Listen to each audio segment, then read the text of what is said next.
The Boston Red Sox got an absolute steal once again in the 2023 MLB Draft. With the 14th overall pick, they selected a catcher who could really help solidify and answer a lot of the questions about the catching situation in the future. You are Locked On Red Sox, your daily Boston Red Sox podcast. Part of the Locked On Podcast Network, your team every day.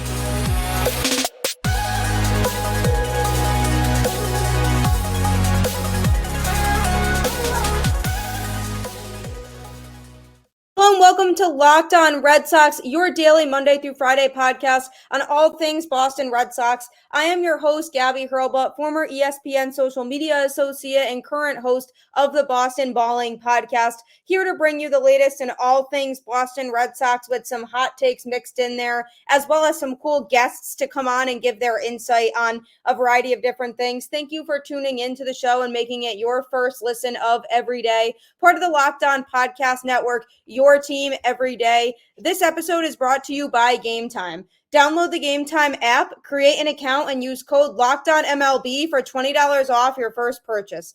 Last minute tickets, lowest price guaranteed.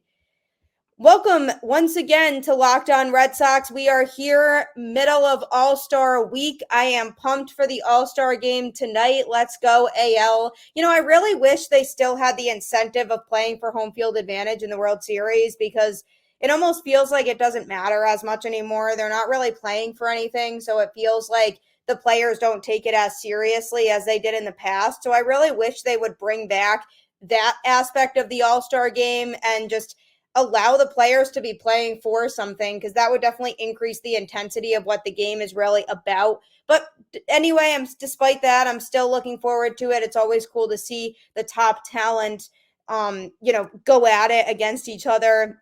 So on this episode, speaking of just MLB All-Star Week, the draft, I'm going to be talking about the draft. The Red Sox, with their 14th overall pick in the draft, got an absolute steal. I'm going to be going over what he brings to the Red Sox and why he could really help set up the team moving forward for the future. I'm also going to be talking about Masataka Yoshida, who just keeps hitting, keeps on mashing. He's a really fun player to watch for the Red Sox this year, and some other incentives that he might bring down the road for the team. I'm also going to be touching on the catching situation. The Red Sox did make a small change at catcher. I'm going to be sharing why Jorge Alfaro, who is now brought into the Red Sox system once again, can impact the Red Sox now at the major league level.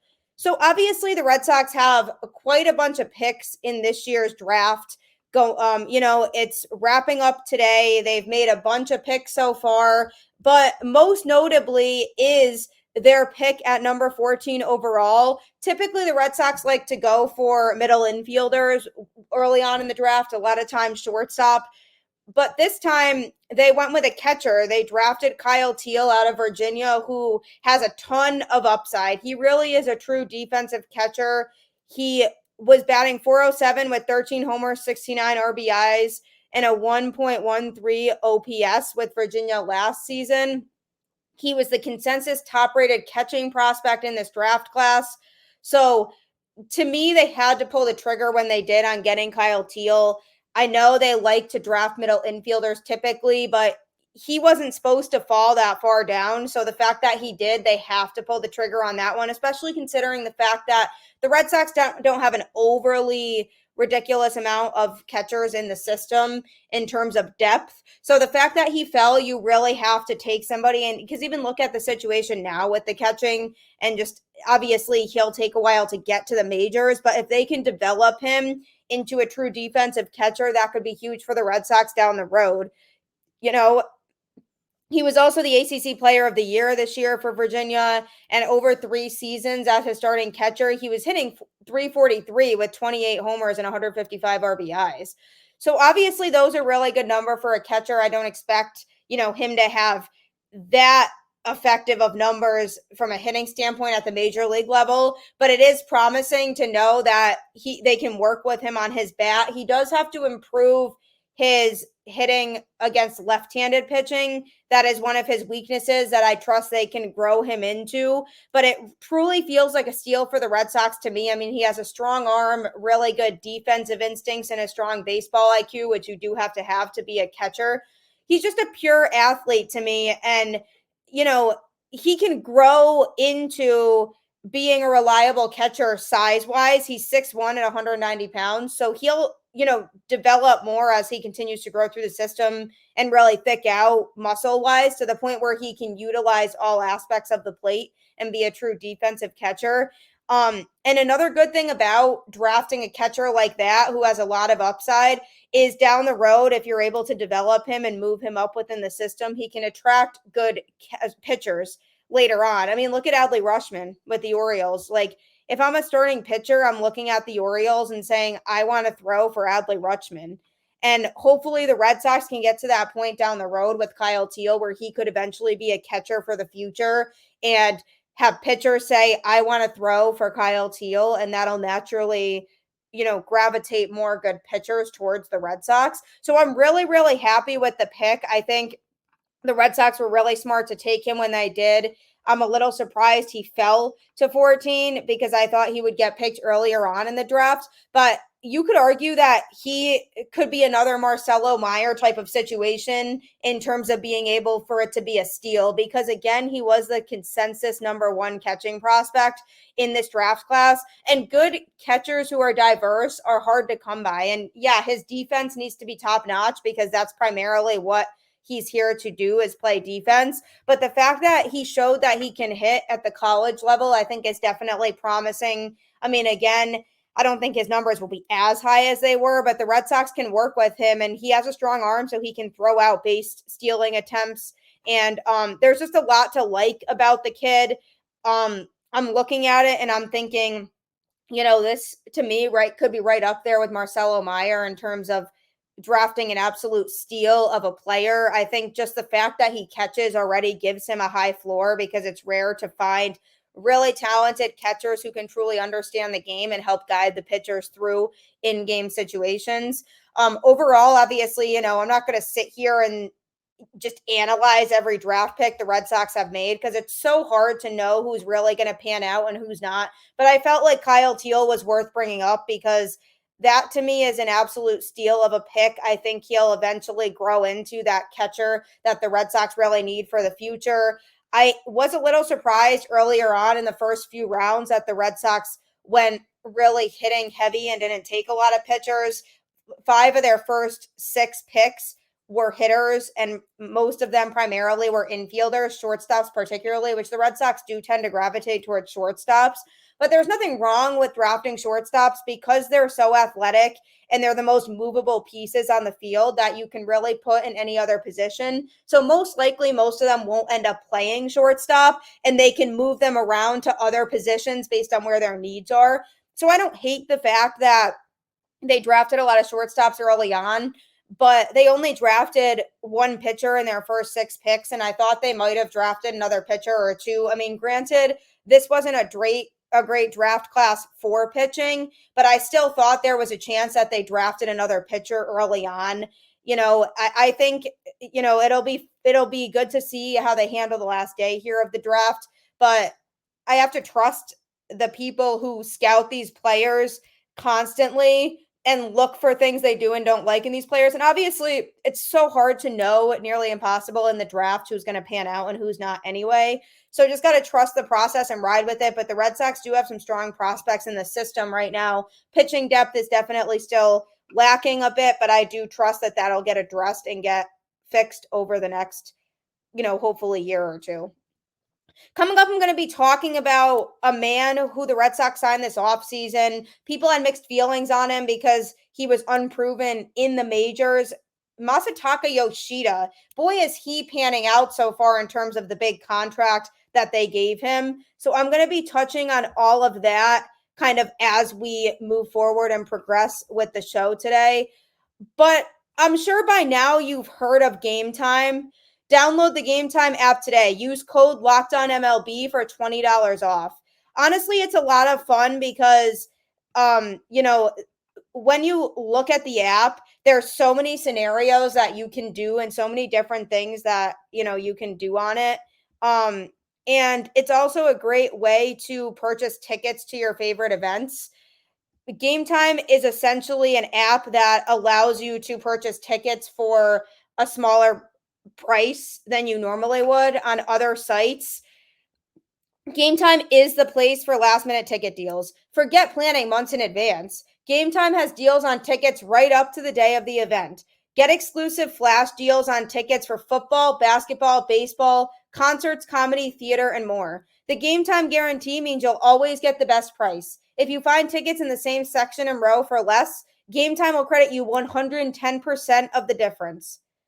It's the fastest growing ticketing app in the country for a reason. Snag the tickets without the stress with Game Time. Download the Game Time app, create an account, and use code LOCKEDONMLB for $20 off your first purchase. Terms apply. Again, create an account and redeem code LOCKEDONMLB for $20 off. Download Game Time today. Last minute tickets, lowest price guaranteed. Yeah, like I said, they will guarantee that you get tickets for really, really cheap. So, for example, my friend's birthday is coming up, and I surprised her with tickets to the Old Dominion concert in September because we are both huge country music fans. And I used Game Time and got the tickets for really, really cheap for floor seats. So I highly recommend, looking at it, because for floor seats, normally I would not have thought I would have gotten nearly that much of a discount on the price. So it's definitely worth it if you're ever in a pinch and you're looking for tickets to anything. Game Time has you covered. So Masataka Yoshida has really been a guy who has delivered in multiple instances for the Red Sox this season. He hit a go-ahead home run in the 8th inning to secure the Red Sox sweep over the A's on Sunday. To me, he got snubbed of the All-Star game. He should have been in there. On the season, he has a .316 average with 95 hits, 10 home runs, and 44 RBIs. He also has 6 stolen bases to go along with that. Obviously, he's not the most outstanding defender out there, but he's also not the worst. He does get the job done. He hasn't really made a ton of awful plays in the outfield this season, and obviously Fenway is a hard place to play in the outfield, but he's getting it done. He's making the plays. Just a reminder about his contract. It's a 5-year, $90 million deal. So they also, paid the Japanese team that he had previously been a part of $15.4 million to sign him. So ultimately they really broke out the checkbooks on this one. They signed a player that they felt over a 5-year span could really contribute to the Red Sox. And he definitely has so far. I understand that people might have been hesitant about the Red Sox signing him at first because he was unproven in the majors. He had played internationally, and you don't always know how the skills are going to translate when you come to the U.S. to play baseball. But he has pretty seamlessly made the transition just from the get-go, from the beginning of the season. He's been hitting and mashing, and he doesn't only hit for power. He can hit for just to get on base and just finds ways to get on base anyway. And we've seen him crush home runs this year, but that's not all he does. And that's what I really like about Yoshida is he can be a versatile hitter, and he's getting used to Fenway and being able to hit to all areas of the ballpark. So it's always good to have hitters who aren't just a home run hitter that strike out a lot, because he really does keep the strikeout number down relatively as well. So he is a legitimate threat at the plate. He's living up to the hype so far. I heard the word unproven being tossed around before the season started, which is fair. He was unproven, but it's looking like a win for the Red Sox so far right now if he's able to keep this up. He's one of the most reliable hitters in the lineup to me. And also one of the things that he really could be important for, and it'll be interesting to look out for this, is he could be a player who could help incentivize Ohtani to come to the Red Sox, because they played together for Team Japan in the World Baseball Classic, and it's always good for a player to have familiarity when they're looking at a new team to go to. So I think having Yoshida in a Red Sox uniform and playing as well as he is could really help to, draw Ohtani to the Red Sox, especially with the Red Sox being just a big market established team who's just obviously one of the most historic franchises in baseball. So that's another storyline to look out for when it comes to Masataka Yoshida is can he bring a player like Ohtani to the Red Sox, seeing how much success he's had so far. And, I've mentioned this before, and Red Sox fans know Boston is not an easy place to play in general from a culture standpoint and environment standpoint because Boston fans are intense and they really, really do expect a lot from their players. So if Yoshida came here at first and was not performing up to expectations, it could have been really, really hard for him to adjust because this is such a new situation for him. And we do have to remember that these players are people too, and really people before athletes. And they do have feelings, and emotionally, baseball really can take a toll on a player. It's a really hard sport to play. And if they're not performing, it really emotionally could be tough for them to bounce back. So for Yoshida, there was a lot of pressure on him to come in here and perform right away because when you looked at the Red Sox lineup before the season started, he was a player who people could argue they were unsure about because they didn't know how he was going to perform, didn't know if he was going to be a strong asset to the team right away. And could you have seen the Red Sox fan base absolutely ripping him apart if he didn't perform to the hype that he had coming in? People would have been ready to cancel him or say this contract was a mistake really early on because people, have trouble being patient sometimes with players. So it could have been a really, really tough situation for him to be in, but I think he's absolutely lived up to the pressure that's come with having to play in Boston.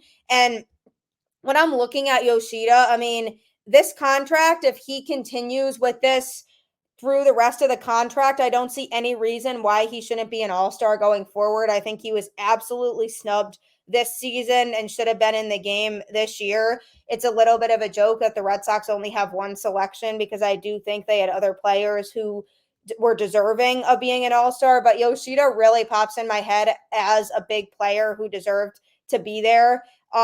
He is able to, have good plate discipline and he can be aware of what's going on the field. So I don't hate his defense. I think, like I said, we were spoiled in the past with the Red Sox defensive outfield, in over the last few years, but that trio that we saw in 2018, it's going to be really, really hard to get that back again from a defensive standpoint. But as long as he's able to go out there on defense, get the job done and not commit a lot of errors back there, that's all you can really ask for from him. So I'm a big Yoshida fan. I think moving forward, they should work on, him being one of the players that they look at as we want to build around him too. And he's a good protection to have in the lineup for Devers if he continues this.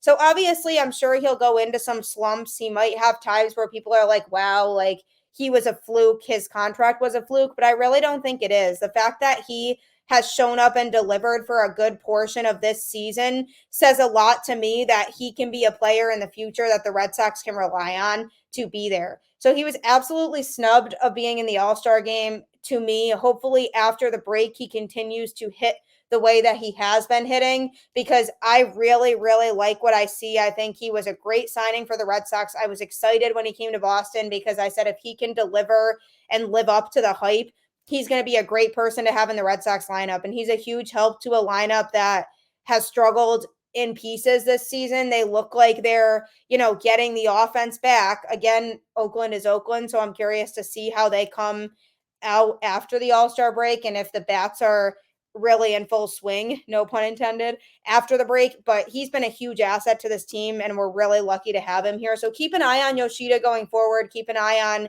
his offensive stats and just keep an eye on the rest of his contract in the next few years because I do think he'll pan out to be one of the best hitters in the lineup. Coming up, I'm going to be discussing the Red Sox catching situation. They did make a slight change to the catchers. I'm going to be discussing what that was and what their catching situation looks like now and moving forward, what we can expect. So that's all coming up next.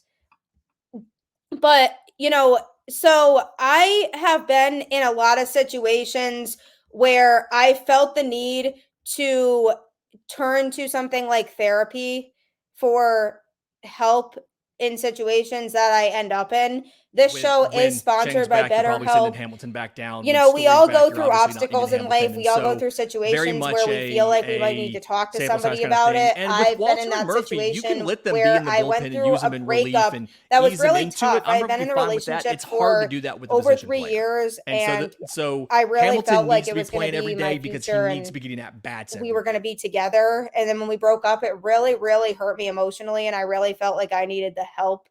And wasn't sure how to get through it. So I turned to therapy to help me. And there's no embarrassment of going to therapy. I think a lot of people could benefit from it in a variety of different ways. And I know that I'm really proud of the fact that I did it, because it really, really helped me to get through what I was going through and work through my emotions. So BetterHelp can help you get through that. They can be the choice to help you find the best situation you need for therapy. If you're thinking of starting therapy, give BetterHelp a try. It's entirely online, which is nice. So it's designed to be convenient, flexible, and suited to your schedule. So you don't have to build around it. It'll just build around you. Just fill out a brief questionnaire to get matched with a licensed therapist, and switch therapists anytime for no additional charge. Let therapy be your map with BetterHelp. Visit BetterHelp.com/LockedOnMLB today to get 10% off your first month. That's BetterHelp, HELP.com/LockedOnMLB.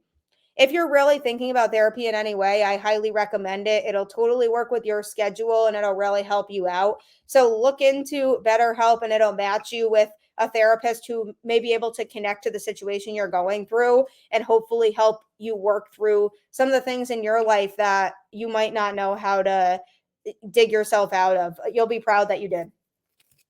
So the Red Sox catching situation, obviously this season has been dicey. They haven't really had a consistent, solid catcher the whole season. Reese McGuire went on the injured list. Connor Wong has been, not so great at the plate, but defensively has been a good catcher and has good arm strength. But when Reese McGuire went on the IL, they brought up Caleb Hamilton, who had a very, very short stint in Boston. He only appeared in 4 games and went hitless in his 6 plate appearances. So obviously that's a small sample size, but a little bit of a bigger sample size was that he's gone 1 for 23 in his entire big league career. Obviously not good. And as a catcher, the expectations are a bit lower from a hitting standpoint, because hitting isn't really what they're here to do. But that's pretty bad. That's just tough. I mean, even in Worcester, batting 180 with a 285 on base percentage is also just not a stand-up number, really. So obviously they let him come in a few games. He didn't really contribute. So they DFA'd him, and then nobody picked him up. So now he's back in Worcester, essentially. But they did sign Jorge Alfaro, who has been in the Red Sox system already.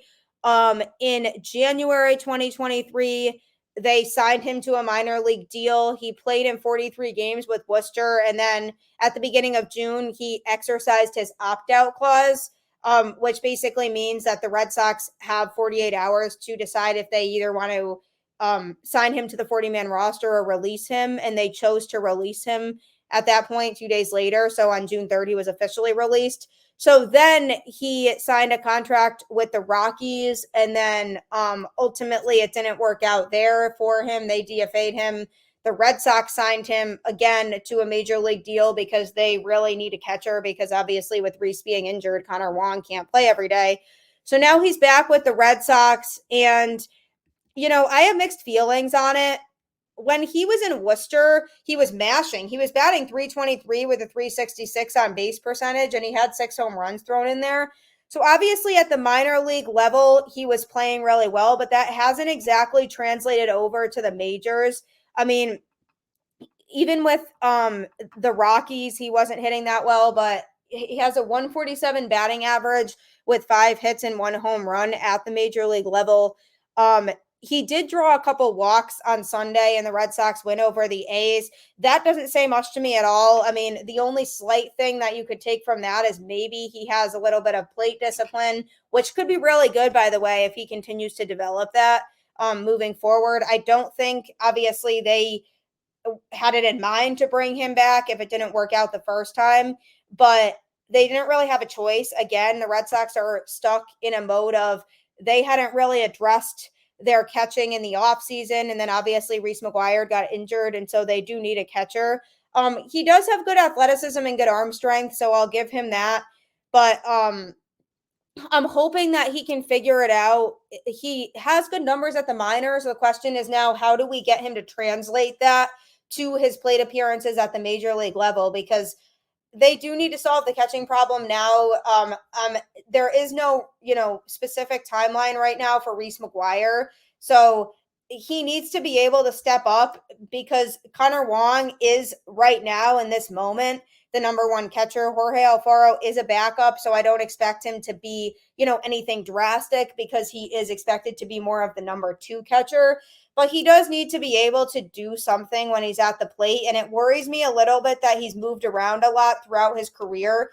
He hasn't really been in one place for too long, and he hasn't been able to really deliver at the major league level. So you start to wonder, is the pressure too much for him being at the major league level? Or what is it about him that's not translating to the major league level that he's doing so well in AAA? Because in Worcester, I was really excited about him, even during spring training and into the season. I was saying, wow, if this guy is putting up numbers like this, he could be a good catcher for the Red Sox to have on the major league roster. But then it is an issue when the numbers are so drastically different from AAA to the majors. And when you're young in your career and you're first starting out, that's okay to be able to have that adjustment period where you need to say, look, like, I need time to adjust from AAA to the majors. But when you're where Alfaro is in his career, where he's moved around to quite a few different teams and he's been able to have that exposure to playing at the major league level, you have to wonder if there's something that he's not doing that other teams haven't been able to figure out with him.